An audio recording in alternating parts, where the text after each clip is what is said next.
Hello, and welcome to One for the Books. Hello, and welcome to One for the Books. Hello, and welcome to One for the Books. Literacy to me is power. It's access. It's an open door. Being able to think for yourself. Literacy, to me, is opportunity. My favorite book I read this year is The Great Believers by Rebecca Makkai. Emergent Strategies by Adrienne Marie Brown. It's How to Be a Friend by Cicero. The Hidden Life of Trees. Lead from the outside. Thanks for joining us. Thank you for joining us. Thanks for joining us.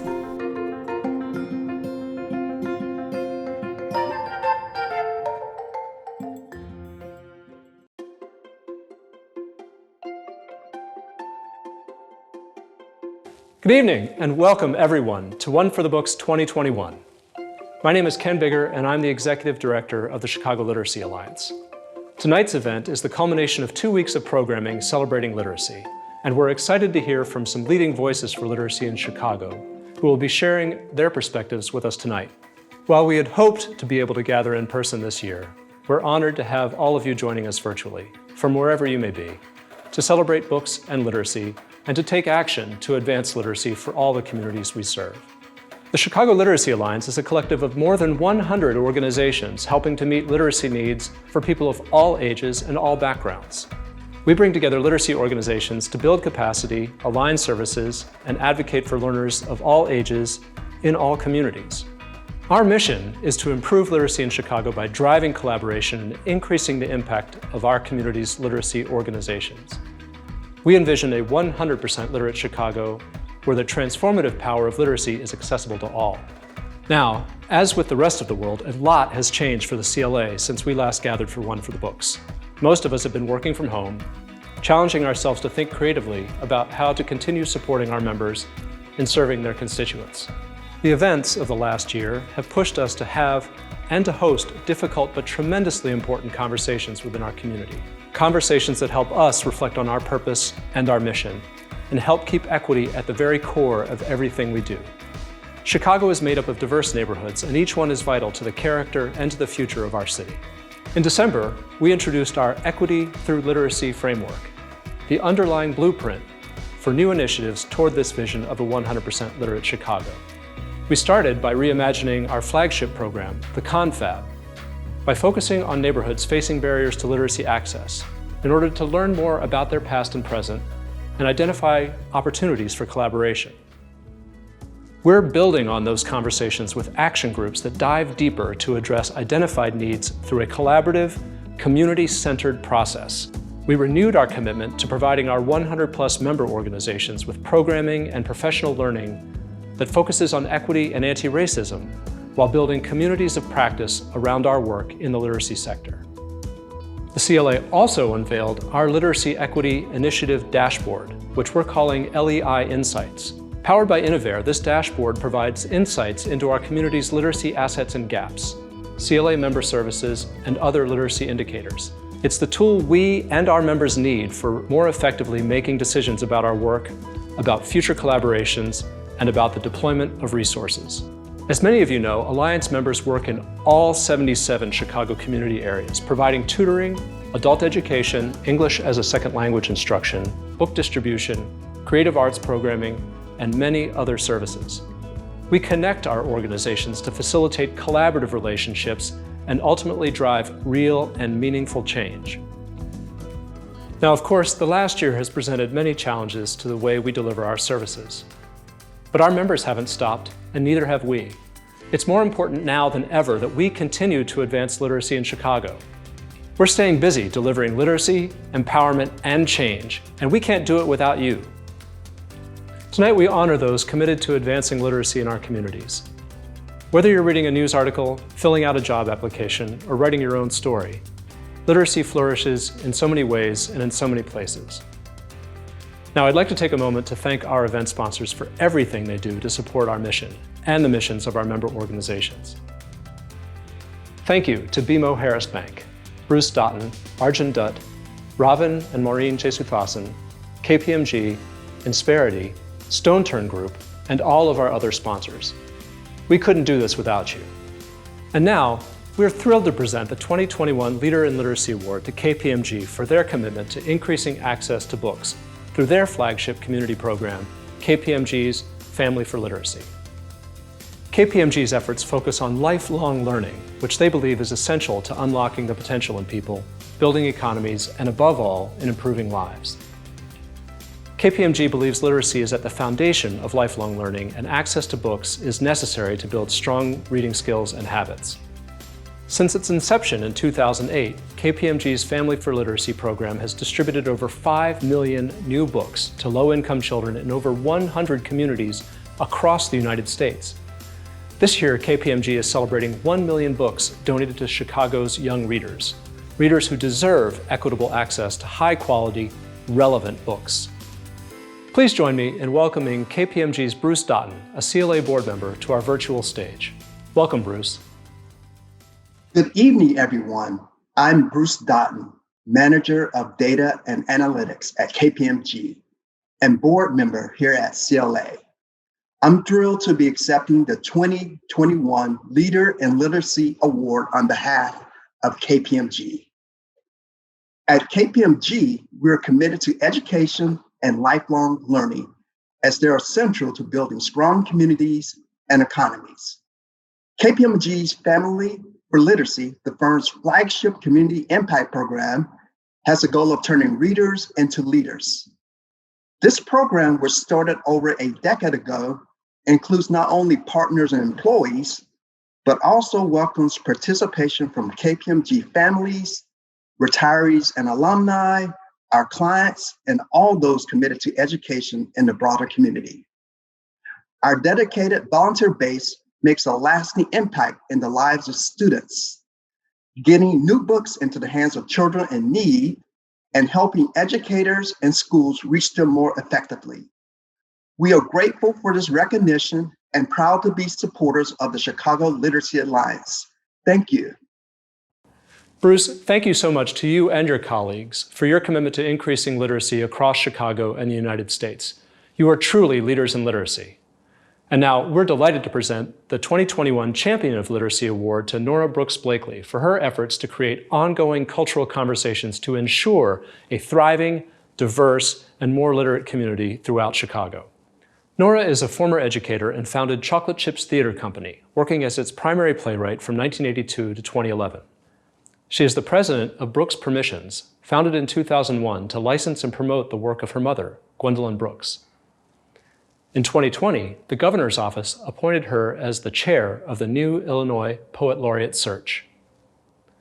Nora, I'm certain if we were all together this evening, there would be a huge round of applause now as we invite you to say a few words. Thank you, thank you, thank you. I can't tell you how much this award means to me.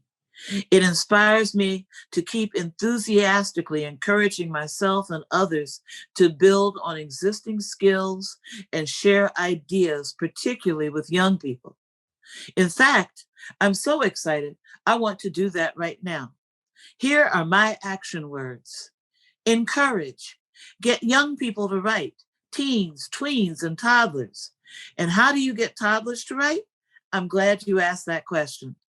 Interact. Offer to be their recording machines and write or type what they dictate. Display. Put your favorite quotes from your young people up in big print, in the house, in the school, in the church, in the gym. Collaborate with young artists to create beautiful, eye-catching, and inspirational posters. Make people prove it. When someone says something to you that sounds more like opinion than the fact, don't be afraid to ask for more details or sources. Create. Educators, parents, use actual celebrity interviews, help wanted ads, recipes, instructions, and add your own comprehension questions for real-world reading exercises. Explore. Virtually if you have to, in the real world when you can. If you live in the country, come visit the city. Based in the city, go visit the country. How big is a cow anyway? Change. turn to a television channel, or peek in a book focusing on cultures different from yours. In a poem about a little boy who wants to experience everything, Gwendolyn Brooks says, "Not that success for him is sure, infallible, but never has he been afraid to reach. His lesions are legion, but reaching is his rule. My final action words: live, learn, expand." Thank you. You're such an inspiration, Nora, and I'm excited to hear more from you in our next segment, in conversation with Illinois Poet Laureate Angela Jackson. Ms. Jackson is the author of numerous poetry collections, including the Carl Sandburg Award-winning Dark Legs and Silk Kisses, The Beatitudes of the Spinners. She's a past winner of the Pushcart Prize and the Poetry Society of America's Shelley Memorial Award, among other honors. A playwright and a novelist, she has won 2 American Book Awards. With these 2 distinguished guests, I am pleased to venture into a conversation about the shared work of how we connect the C in literacy with the R in literary. That is, how literary work drives stronger, more diverse cultures of literacy, particularly for new generations.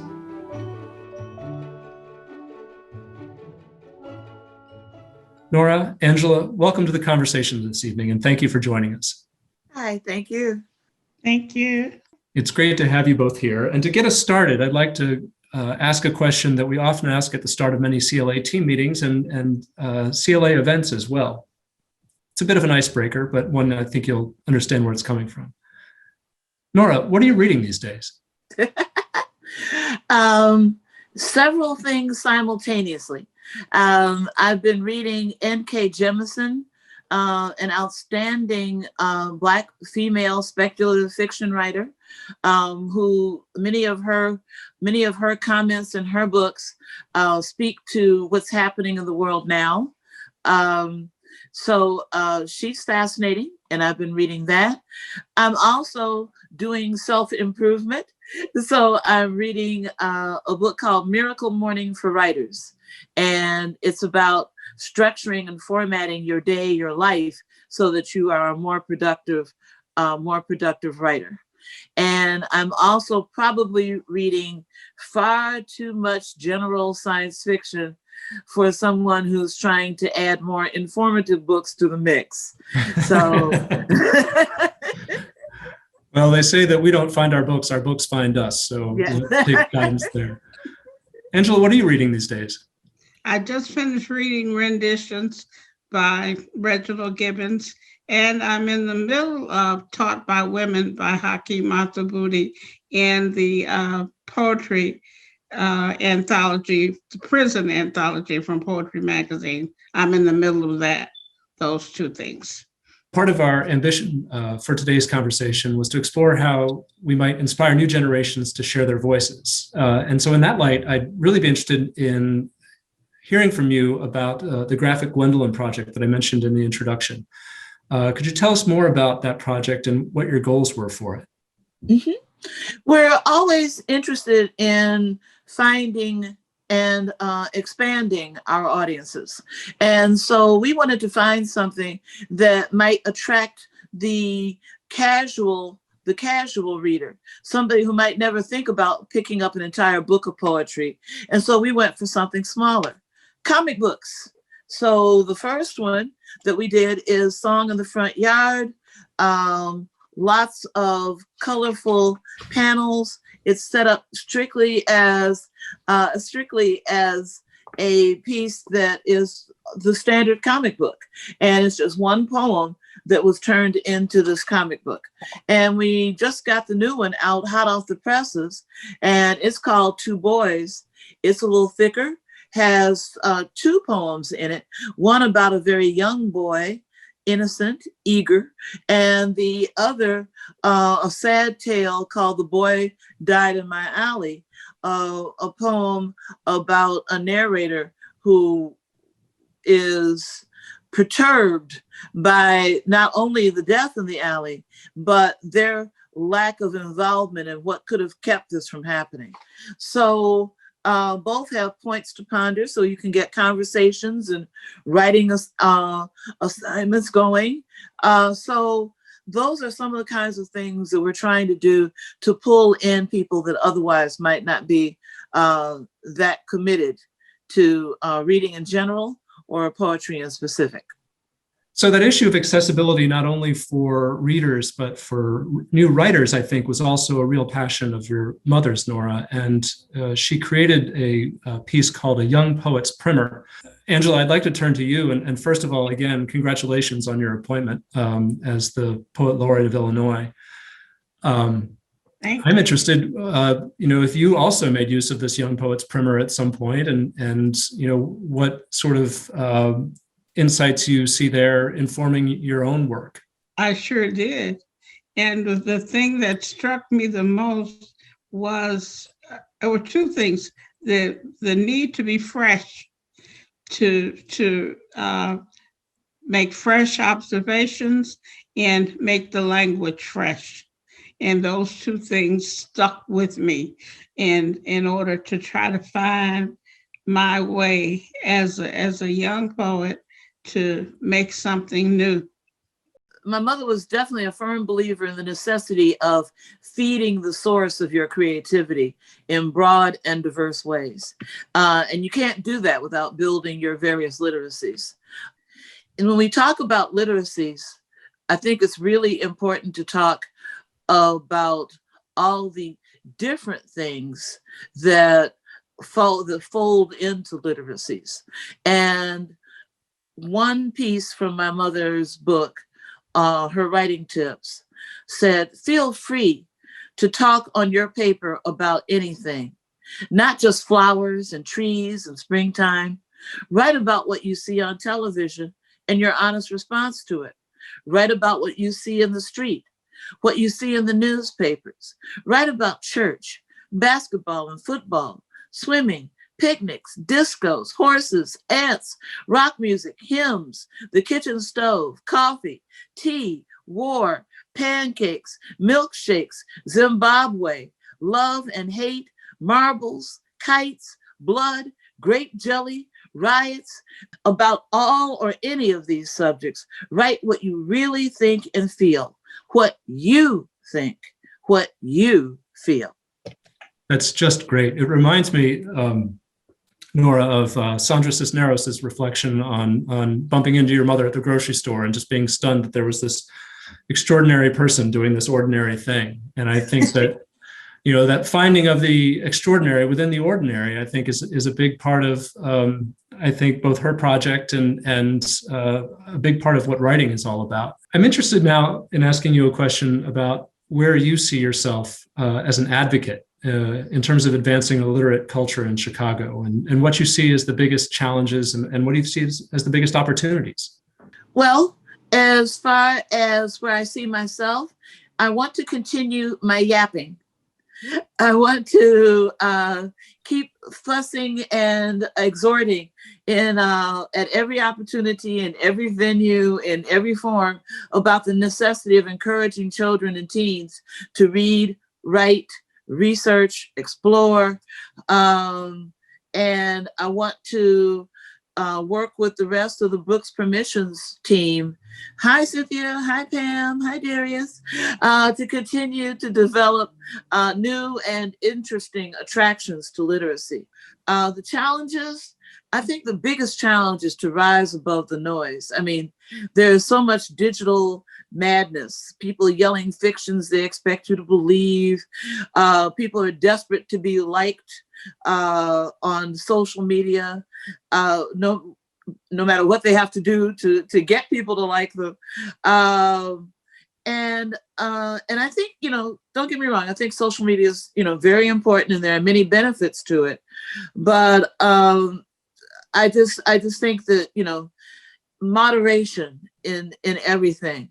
And it's interesting because the opportunities start with the flip side of the social media point, that there are now countless ways to connect to other people who are interested in writing, to reach out to people who are just curious and might not otherwise have gotten involved in in writing professionally or just as a hobby or an occasional thing. I think that with organizations like CLA in the world, that I've got hope that these naysayers will become dim and vanishing ghosts, replaced by vivid participants in the world.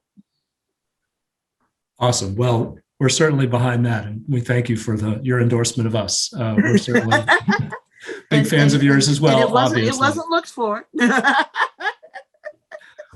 Angela, you mentioned to me the other day when we were preparing for this conversation that you had some personal experience with the work that Nora has done to cultivate new voices. And I'm just wondering if you wanted Absolutely. I did want to share that. Share a story.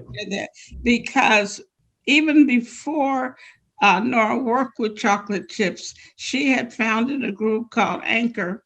And on Saturdays, I used to take my nephew Marcus to Anchor, and I could see him now walking into that big space and greeting his friends. And I know how that impacted on his life and enhanced his sense of curiosity and wonder. He didn't necessarily become a great writer or even the most avid reader, but it did enhance his imagination and gave him a sense of ownership in the world, because now he is a working scientist and travels the world. Thank you for sharing that story. I think it's helpful to have such powerful examples, and we know that he is one among many that Nora has touched with her work. And yes, also, absolutely, she sure has. And we know that you are doing similar work in your role as a poet and as poet laureate. I know I started us out with one of our kind of typical Chicago Literacy Alliance questions, and I'm hoping that we can wrap up our time in conversation with just a quick question or two related to the work that we're all doing together about improving literacy. And would just be interested, we'll give Nora the last word. So Angela, I'll ask you first. What does 100% literate Chicago mean to you? 100% literacy means that people are open to new ideas, means that people are in a listening mode and critical thinkers, means that people are willing to read, if not reading all the time, that they do read sometimes and learn. Mm-hmm. That they listen, not just with their heads, but also their hearts. Lovely. And Nora, what does a 100% literate Chicago mean to you? For me, it's a culture of accepted expectations. In 100% literate Chicago, I want to see a city of those kinds of expectations, not dead-ending yourself, but this is the least that I expect that I will be able to do. Communities where where everyone is expected to read and write at certain levels, or to find the support to make that possible, for them to do that. People who revere history and use it to move forward through the now and on into the soon to be, and just to expect nothing less. And this is, I won't get on my soapbox, but nothing less than truth from leaders and media and merchants and other word workers, because they understand that in this literate Chicago, if that's not forthcoming, that we as Chicagoans have the skills to ferret out the difference between truth and fiction. So much there, and many more places to go. We're at the end of our time, and I want to thank Angela Jackson, Poet Laureate of Illinois, and Nora Brooks Blakely, who is the CLA's 2021 winner of our Champion of Literacy Award. Thank you so much for joining us this evening and for all of your contributions to a more literate Chicago, a more literate state, and a more literate world. Thank you. Thank you. That was such an incredible conversation. Now, as we near the end of our event, let's turn it back to Bruce to learn more about the impact that your gifts to the Chicago Literacy Alliance make possible.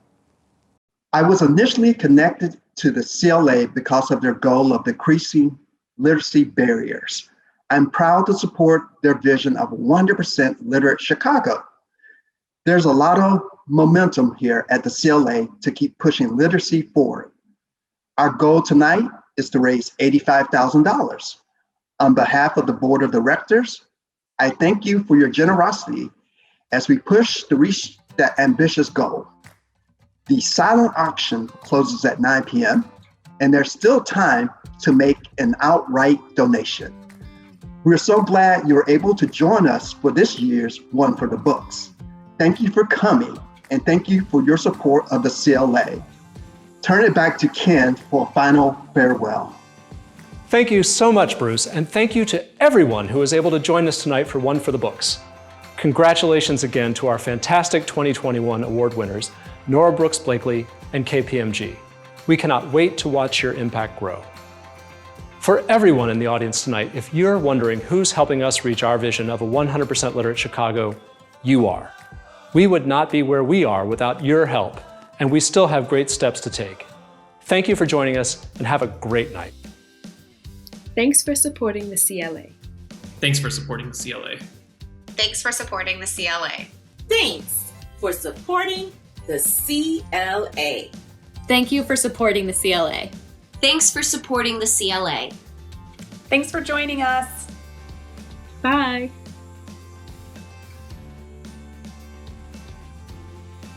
Bye. Bye.